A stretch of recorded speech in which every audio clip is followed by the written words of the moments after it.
लगता है, और ई को जब इको से यान कर देते तो काव्य शब्द की निष्पत्ति होती है, और उपदा उपदा में वृद्धि करके अर्थात हमारे हृदय के उद्गार जो लोगों के सामने प्रकट करने हैं, जैसे कि रंजन जी ने कर रखे हैं। इन्होंने अपनी लोक संस्कृति को, अपने ग्राम्य परिवेश को, अपने पास की नदी नाले, पंछी, माता और परिवार के सदस्य, और इन्होंने रामायण और महाभारत तक की इसमें वर्णन कर रखा है। तो मैं बधाई देता हूं कि आपका जो कार्यक्रम आज जो यहाँ हो रहा है ये बिल्कुल सार्थक होगा और बहुत अच्छा होगा, क्योंकि काव्य में कहा गया है कि तत् दोषो शब्दार्थो सगुण अलंकृति पुनः क्वापि। काव्य की परिभाषा क्या है? काव्य तत् वह काव्य तत् दोषो अदोषो, वो दोष से रहित तो होना चाहिए। काव्य में दोषपूर्णता नहीं होनी चाहिए, तो वो निकृष्ट हो जाएगा। इसका मतलब वो दोष से रहित होगा काव्य, तो उसमें जो है एक सामंजस्य बना रहेगा और आनंद आएगा उसमें। और शब्दार्थ हो, उसका जो शब्द आप बोलेंगे उस शब्द का अर्थ भी होना चाहिए। हमने कह दिया रोटी राटी खाई, तो रोटी तो खाई पर राटी क्या होता है? वो अपशब्द हो गया। इसलिए शब्द का जो है चयन बिल्कुल ठीक जो है, जो कवि लोग हैं वो करते हैं, कहानीकार लोग करते हैं, साहित्यकार लोग करते हैं। इसलिए शब्द और अर्थ दोनों उस काव्य में होने चाहिए, तब उसको काव्य कहा जाता है।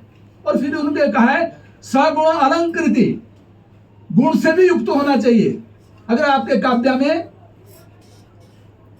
3 गुण नहीं है, माधुर्य हो, माधुर्य गुण, ओज गुण और प्रसाद गुण, इन 3 गुणों से युक्त कविता आगे बढ़ती है।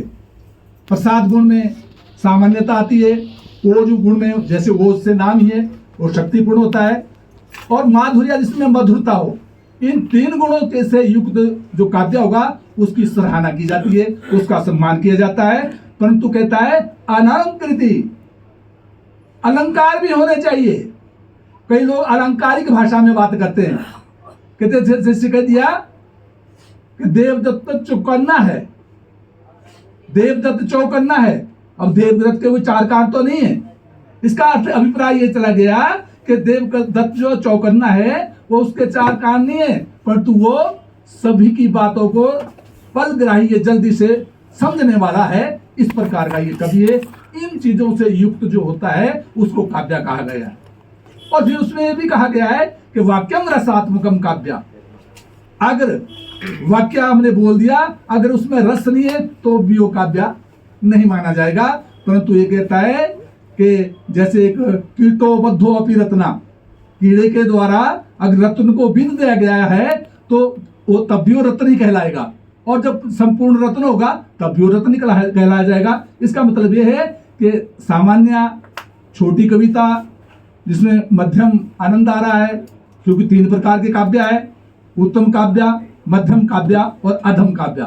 इन तीनों काव्यों से युक्त होकर जो कविता आगे बढ़ती है, तो इसी चीज को ओतप्रोत करते हुए रंजन जी ने जो है अपनी कविताओं, मैंने देखा है इनको, क्योंकि मैं तो उदाहरण भी लाया हूं, परंतु कवियों ने बहुत सारे अपने विचार को रखना है। तो मैं सबसे पहले अब आपको ही आमंत्रित करूं